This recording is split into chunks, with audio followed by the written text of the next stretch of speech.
Okay, this is a 2017 Husqvarna FC 350. This is a race bike that I converted with a light kit from Baja Designs, so that I was going to get it plated.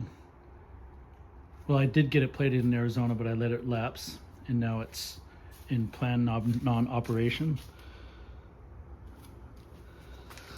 So it, a lot of upgrades. It has the Scott's steering damper,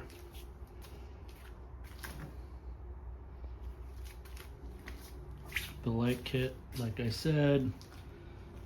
I installed a Rekluse clutch, which is pretty key. This is a great trail bike. And let's see if it can, it has 126.5 hours. There's all the launch control stuff. I added this. This is for the light kit, signals, etc.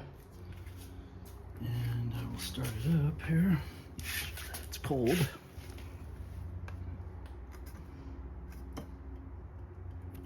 Okay.